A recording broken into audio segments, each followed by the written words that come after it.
Hello again, everybody, and God be with you. Well, I hope everything's all right with you. It is for me and my house and family. And I've got another story from Bob Hartman's Bible Baddies. Now, sometimes I can feel a little bit of sympathy for some of the baddies, but today, no, don't like these two at all. It's a story from the first and second book of Kings, and it's called The Rotten Ruler's Tale. And as usual, Bob Hartman introduces the story. He says, I've often wondered, do baddies really think they're bad? Did Hitler or Stalin ever say to himself, I'm responsible for the deaths of millions of people. I must be a real monster.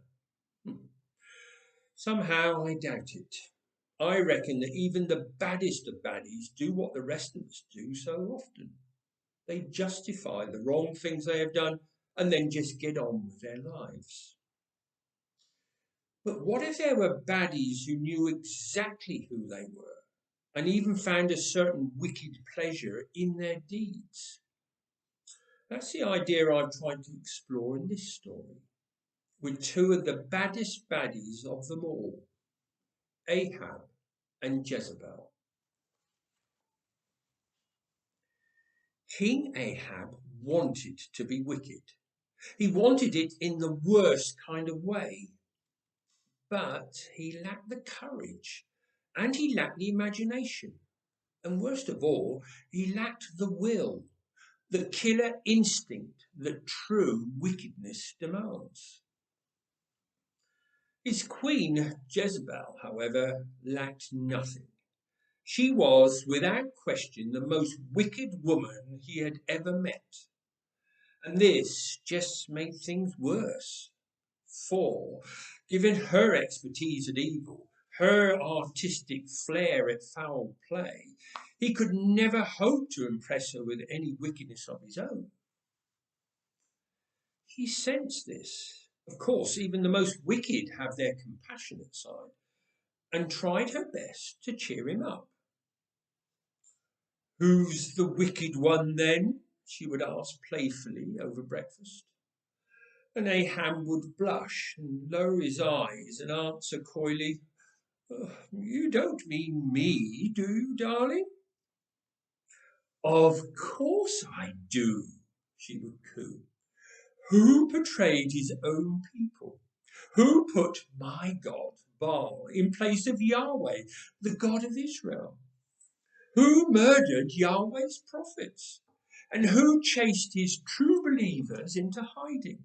It was you, my dear. That's who. Wicked King Ahab. Well, I couldn't have done it alone, he would mutter in a humble sort of way. I had a wonderfully wicked wife to help me. Nonsense, Jezebel would reply coyly. You're quite wonderfully wicked, all on your own.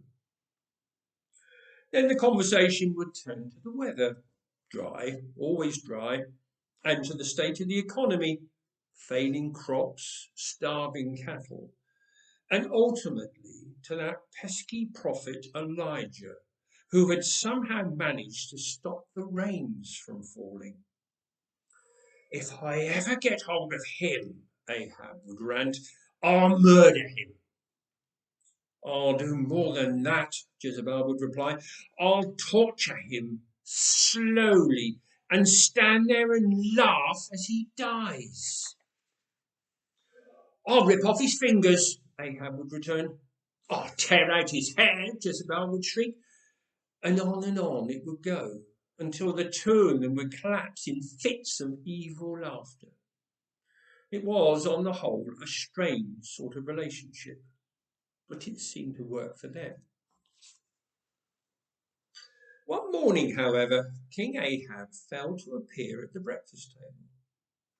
And when Jezebel found him on his bed in his room, he had a woefully unwicked expression on his face. What's the matter, dear? Jezebel chirped. Run out of prophets to kill? No, Ahab sighed. Something much worse than that. It's the vineyard next door. Naboth's vineyard? Queried Jezebel. What could possibly be the problem with Naboth's vineyard? It's in the way, Ahab moaned. That's the problem. My little garden is much too small. I want to put some cabbages in next year, and some sprouts, and 2 more rows of those little potatoes you like so well. But his stupid vineyard is right smack up against our wall. I've offered to buy it. I'd give him more than it was worth. But the selfish so-and-so refuses to sell. So what can I do?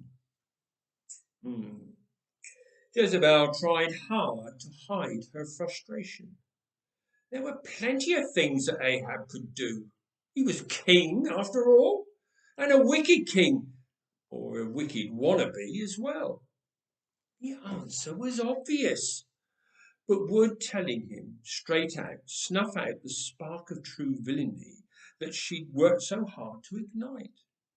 Would it fracture his already brittle evil self-esteem?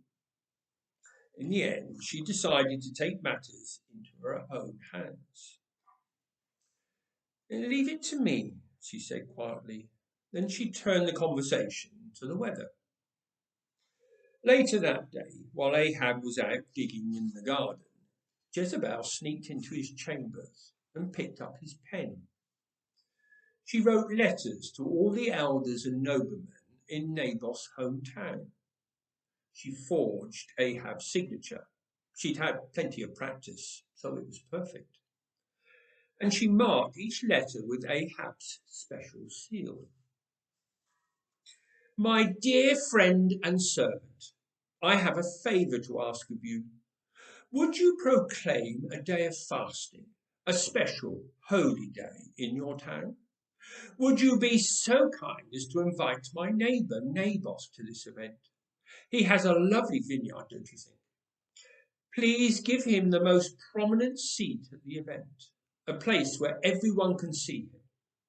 And then, would you hire 2 villains, I have names and references, to stand up in the middle of the ceremony and accuse Naboth of some heinous crime, blasphemy against his God, perhaps, and disloyalty to the king? And then, I hope this is not asking too much, would you drag Naboth from that place and stone him to death? Thank you very much for your consideration. I do hope that this will not be too much of an inconvenience. As always, my concern is for your continued health and well-being, which will be assured by your prompt and response to this request. Regards, Ahab, king of Israel. Jezebel cackled and clapped her hands. There was a joy to pure evil that never failed to delight her. Naboth would die. Well, she'd never liked the look of his vineyard anyway. Ahab would get his plot of land, and the local nobleman would be convinced once and for all of her husband's utter and total wickedness. She couldn't wait to see the look on his face. Her wait lasted only a few days. Ahab appeared at breakfast one morning, a changed man. I'll have 2 eggs for breakfast this morning, he grinned. And, why not, by Baal, a few rashers of bacon as well. Oh, so what's got into you? Asked Jezebel innocently. Haven't you heard, my dear? Ahab beamed. Naboth is dead. His widow wants to sell, and now at last his vineyard will be mine. How wonderful, said the Queen. So tell me, how did poor Naboth die? It was most unusual, Ahab mumbled through a mouthful of egg. Blasphemy, treason. Not very neighbourly if you ask me. But then the rumour is that the charges were trumped up. As if, and here the king's chewing became more deliberate, as if someone truly wicked had it in for him. and here he stared at his queen. Jezebel could contain herself no longer. She blushed and she nodded like a schoolgirl caught with a love note. Yes, my darling, I was the one who arranged it. I thought at first that it might be better to leave it to you, wicked man that you are. But you were so miserable. And in the end, I just wanted to see you happy again. Ahab held up his hand. Enough, he said solemnly. There were tears in his eyes and a little yellowy eggy bit on his trembling lips.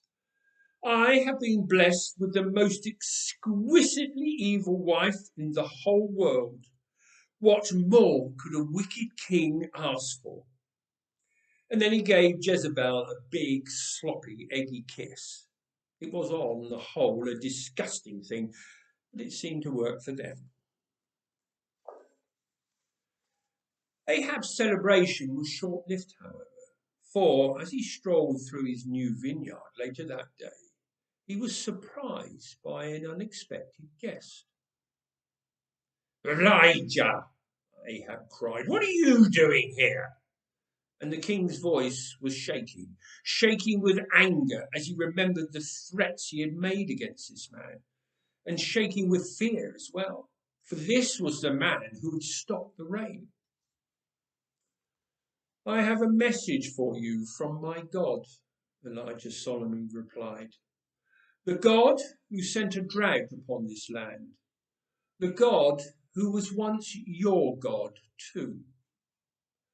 The Lord says, you have murdered poor Naboth, and now you want to steal his property as well. I promise you this.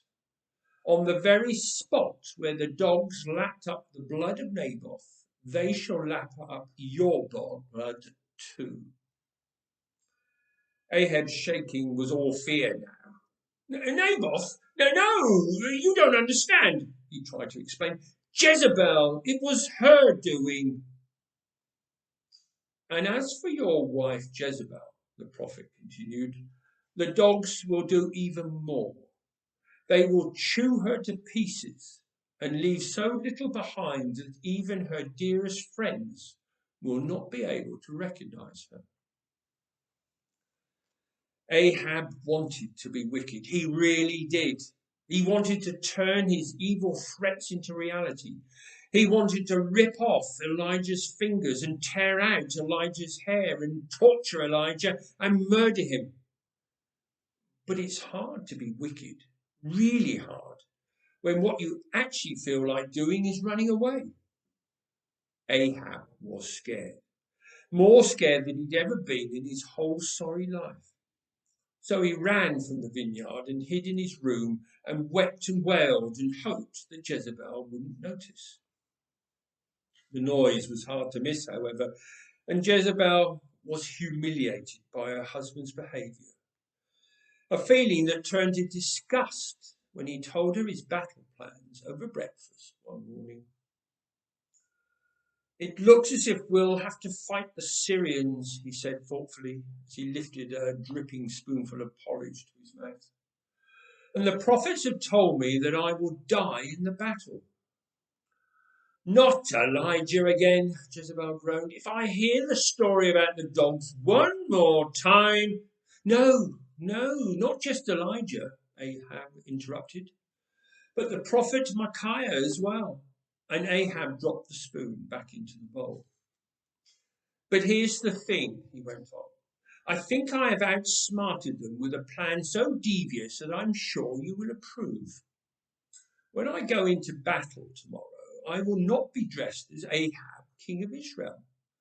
I will wear a disguise. The Syrians will try to kill some other poor fool, and I shall escape unharmed. Jezebel was appalled, and so upset she could not eat a single mouthful more. After all her work, all her training, all her coaxing and encouraging and example setting, had it come down to this? Her husband was not evil. Her husband was not wicked. He was a nasty little man at best. and a coward as well. "All right, my dear," she said very quietly, "whatever you think is best." But inwardly she hoped that she would never have to look at that face again. Her wish came true, of course. Ahab disguised himself just as he said he would, but a stray arrow struck him anyway. He bled to death in his chariot. And when his servants washed the chariot down, they did so on the same spot where Naboth had died. And so Elijah's prophecy came true. Some years later, a civil war broke out in Israel. The king's heirs and king's commanders fought for control of the country, and in the end it was a man named Jehu who was victorious. Early one morning he rode to Jezebel's house. She knew he was coming. It was inevitable. So she put on her best clothes and makeup. "He's a ruthless man," she thought. "Perhaps I can win him over and make him more ruthless still." But Jehu was ruthless enough already. When he saw Jezebel at the window, he called out to her servants and demanded that any who were loyal to him should seize her and throw her to the ground. There were plenty of volunteers as it happened, and while Jehu went into the house and had something to eat, the dogs breakfasted on the body of the dead queen. "Someone had better bury that woman," Jehu said to one of his servants when he had finished. But when the servant went out into the street, there was nothing left to do. Elijah's prophecy had come true again. All that was left of Jezebel was her skull and her feet and the palms of her hands.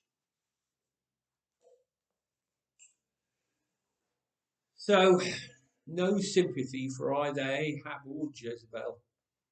Jehu wasn't any much better either. The Old Testament was full of nasty, bad people. So the book's got quite a few more stories in it to tell. There'll be another one next week. In the end, stay good and stay safe. God bless.